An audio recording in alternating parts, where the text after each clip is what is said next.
Hi, നമസ്തേ. എല്ലാവർക്കും സുഖമാണല്ലോ. സംഭവം നമ്മളെ വിജയ്, തമിഴ്നാട് മുഖ്യമന്ത്രി വിജയ് ഒരു സംഭവം തന്നെയാണ്, പറയാതിരിക്കാൻ വയ്യ. കാര്യം, വിജയ് നിമിഷ നേരങ്ങൾ കൊണ്ട് ഒരു രാഷ്ട്രീയ പാർട്ടി തട്ടിക്കൂട്ടി. അത് നിമിഷ നേരങ്ങൾക്ക് തന്നെ വലിയ താമസമില്ലാതെ തന്നെ ഒരു ഇലക്ഷൻ വന്നു. ആ ഇലക്ഷനിൽ വൻ വിജയത്തോടു കൂടി ഭരണത്തിലെത്തുകയും ചെയ്തു. ദിവസങ്ങൾക്കകം മുഖ്യമന്ത്രിയായി. വിജയ് മുഖ്യമന്ത്രി ആയതോടുകൂടി തന്നെ അവിടെ ഭരണ പരിഷ്കാരങ്ങൾ അങ്ങ് നിരത്തി തുടങ്ങി. ആദ്യമായിട്ട് തന്നെ ബാറുകളും ലഹരി വസ്തുക്കൾ വിൽക്കുന്ന പല സ്ഥാപനങ്ങളും പകുതി കൂടുതലും അടച്ചു പൂട്ടി. പിന്നീട് ഇപ്പം എന്താ പല കാര്യങ്ങളും അവിടെ ചെയ്യുന്നുണ്ട്. പിന്നെ ഇപ്പം രോഗി ഹോസ്പിറ്റലിൽ മരണപ്പെട്ടാൽ ബില്ല് ഇല്ല, ഫീസ് അടയ്ക്കണ്ട. എന്താണല്ലേ? ഇന്ത്യ മൊത്തത്തിൽ ഇതേപോലെ ആയിരുന്നെങ്കിൽ എന്താണ്, ജനങ്ങൾക്കൊക്കെ ഉപകാരപ്പെട്ടന. അതായത് ഇപ്പോൾ തമിഴ്നാട്ടിൽ രോഗിയുടെ ഒരു ചികിത്സയുമായി എത്തിയാൽ ഹോസ്പിറ്റലിൻ്റെ ഉത്തരവാദിത്തമാണ്, ഡോക്ടറുടെയും കൂടെയൊക്കെ ഉത്തരവാദിത്തമാണ് രോഗിയുടെ ജീവൻ രക്ഷിക്കണം. ജീവൻ രക്ഷിച്ച് കിട്ടിയാൽ അവർക്ക് ബില്ല് മാറിക്കിട്ടും, പൈസ കിട്ടും. ഇനി രോഗി മരണപ്പെട്ടാൽ ആ പൈസ ഒന്നും ഹോസ്പിറ്റലിൽ കിട്ടത്തില്ല. അല്ലേ? അടിപൊളിയല്ലേ അത്? അപ്പം രോഗിയുടെ ഫുൾ ജീവൻ്റെ ഉത്തരവാദിത്തം ഹോസ്പിറ്റലിലാണ്. പിന്നെ ഇപ്പം എന്താ 2 ദിവസം മുന്നേ പുതിയൊരു ന്യൂസ് വന്നിരിക്കുന്നത് വെച്ചാൽ, ഗവൺമെൻറ് ഓഫീസിൽ ഒരു വ്യക്തി ഒരു ആവശ്യമായിട്ട് എത്തപ്പെട്ടാൽ ആ വ്യക്തിക്ക് കാര്യങ്ങൾ ചെയ്തു കൊടുക്കാൻ കാലതാമസം ഉണ്ടാകുകയില്ല. ആ വ്യക്തി മുഖ്യമന്ത്രിയുടെ അടുത്ത് ആ വിഷയവുമായി വന്നാൽ ആരാണോ, ഏത് ഓഫീസിലാണോ ഈ വ്യക്തി പോയത്, അവിടെയുള്ള ഉദ്യോഗസ്ഥന് പിന്നെ ഗവൺമെൻറ് സർവീസിൽ ഇല്ല. അവർ വീട്ടിലിരിക്കാമെന്നാണ് മുഖ്യമന്ത്രി പറഞ്ഞിരിക്കുന്നത്. അപ്പോൾ വിജയ് പറഞ്ഞാൽ ഇതുവരെയും നടത്തുന്ന കാര്യങ്ങൾ, എന്ത് കാര്യങ്ങളും ചെയ്യുന്ന ആളാണ്. അപ്പോൾ ആ ഒരു ഇതിൽ നോക്കുമ്പോൾ തമിഴ്നാട് എന്താണല്ലേ? നമ്മളെ ഇന്ത്യയിലും കേരളത്തിലും ഒക്കെ പല രാഷ്ട്രീയ പാർട്ടികളും മാറിയും തിരിഞ്ഞും ഒക്കെ ഭരണം നടത്തിയിട്ടുണ്ട്.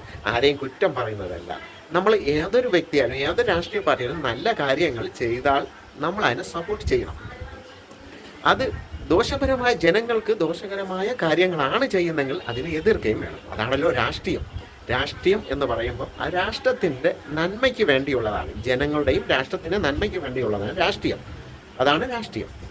അപ്പോൾ ആ രാഷ്ട്രീയം പ്രതിപക്ഷമായാലും ഭരണപക്ഷമായാലും നല്ല കാര്യങ്ങൾ ചെയ്യുക.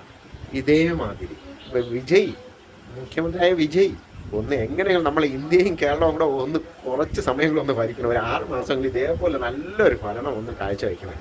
അതിന് വേണ്ട എന്തെങ്കിലും ഒന്ന് ചെയ്യണേ, അല്ലേ? അത് അത്യാവശ്യമാണ്. നമ്മുടെ ഇന്ത്യയിലൊക്കെ എത്രയോ പാർട്ടികൾ ഭരിച്ചു പോകുന്നു, ഇപ്പോഴും ഭരിക്കുന്നു. ആരെയും കുറ്റം പറയുന്നതല്ല. സംഭവം ഇതേമാതിരിയുള്ള ഇതൊരു മാതൃകയാക്കി ഇന്ത്യ മൊത്തത്തിൽ, നമ്മുടെ സംസ്ഥാനത്തും കേരളത്തിലും ഒക്കെ ഇതേമാതിരി ചെയ്യണം. ചെയ്തു കഴിഞ്ഞാൽ ജനങ്ങൾക്ക് ഉപകാരപ്പെടും. സംഭവം എന്ന് വെച്ചാൽ പ്രൈവറ്റ് ഹോസ്പിറ്റലുകാർ ചെയ്യുന്ന എന്താണ്, ഒരു രോഗമായിട്ട് ചെറിയൊരു അസുഖമായിട്ട് ചെന്നാൽ തീ കൊള്ളയാണ്. ചെറുതിനൊക്കെ അവരുടെ എന്തൊക്കെ മെഷീനുണ്ടോ അതിലൊക്കെ ആളിനെ കയറ്റി ഇറക്കി അതിൻ്റെ ബില്ല് വാങ്ങും. ഇല്ലാത്ത മരുന്നുകളൊക്കെ അവർ എഴുതി ചേർത്ത് അതിൻ്റെ ബില്ലുകളൊക്കെ അവർ മാറിയെടുക്കും. രോഗിയുടെ നിന്നാണ് ഈടാക്കുന്നത്, അല്ലേ?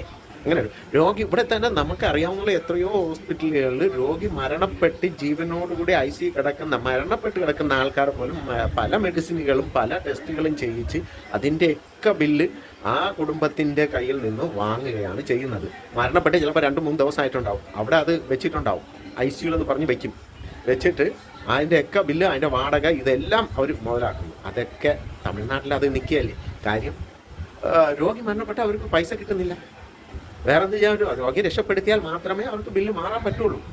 അപ്പോൾ എങ്ങനെയും ജീവൻ രക്ഷിക്കൽ ഡോക്ടറുടെയും ഹോസ്പിറ്റലിൻ്റെയും ഉത്തരവാദിത്തമായി മാറി.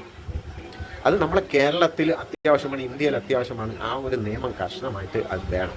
അതേപോലെ പല കാര്യം, മയക്കുമരുന്നിലായാലും എല്ലാത്തിലും ഇതേപോലെ ഒരു കർശനമായ നടപടി എടുത്താൽ നമ്മളെ നാട്ടിൽ, നമ്മുടെ ഇന്ത്യയിൽ, നമ്മുടെ കേരളത്തിൽ ഇതൊക്കെ ഒരു ജനങ്ങൾക്ക് ഉപകാരപ്പെട്ട ഒരു കാര്യമായി മാറിയത്. എല്ലാം നല്ലതിനായി വരട്ടെ, എല്ലാം നല്ല രീതിയിലായി വരട്ടെ എന്ന് വിജയ് ഒരിക്കൽ കൂടി അഭിനന്ദനങ്ങൾ.